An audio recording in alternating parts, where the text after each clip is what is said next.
Sampai dengan kita rekaman hari ini, Pak, pemerintah kelihatan tegas memang membongkar, tetapi sampai sekarang belum ada proses hukum atas apa yang terjadi pada pagar 30 km itu. Ya.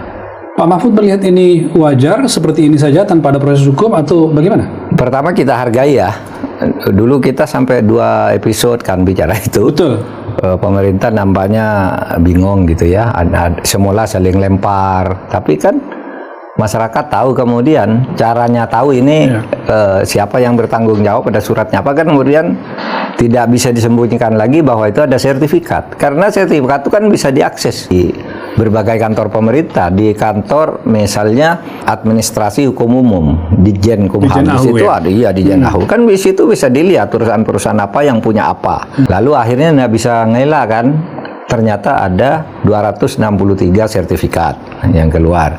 Yang untuk perorangan 17 gitu kan itu jelas. Lalu sesudah itu terbongkar, dipanggil oleh Pak Prabowo, semuanya berebutan. Yang tadinya tidak mau ngaku datang aja semua ke lokasi, beramai-ramai menghujat bahwa ini kerjaan oligarki, kerjaan orang yang taruhlah dalam tanda petik ya penjahat yang ingin merugikan negara secara sepihak. Kerjaan orang melanggar hukum semua begitu, termasuk dari DPR Bu Titi misalnya yang mengatakan jangan takut kepada oligarki lawan gitu. Itu bagus. Titi Soeharto ya. Nah, itu perkembangan bagus. Artinya sekarang jangan main-main. Rakyat Anda sembunyikan apapun, saling lempar tanggung jawab, rakyat akan tahu juga sekarang.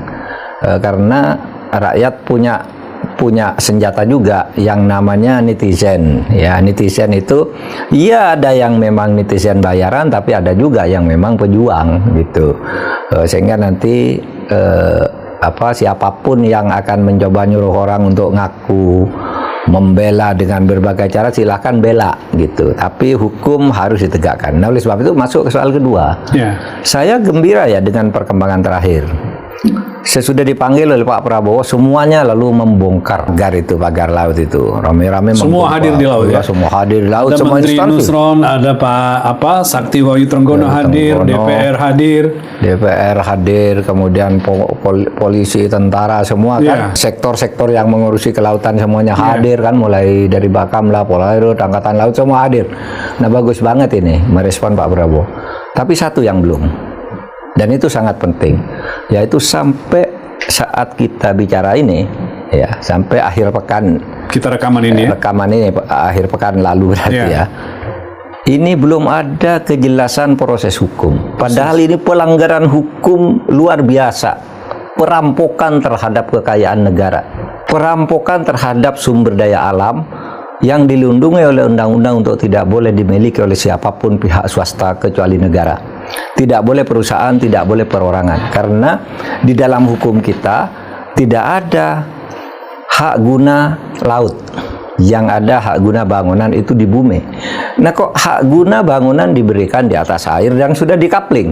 Itu sudah dikapling itu berarti adanya jahat. Nanti kalau sudah penuh, ya karena abrasi, karena penuh ini kan sudah tampak menjadi daratan. Ini lalu dibagi, bisa diukur meternya. Kalau masih laut kan tidak bisa diukur, orang bergerak-gerak gitu terus kan.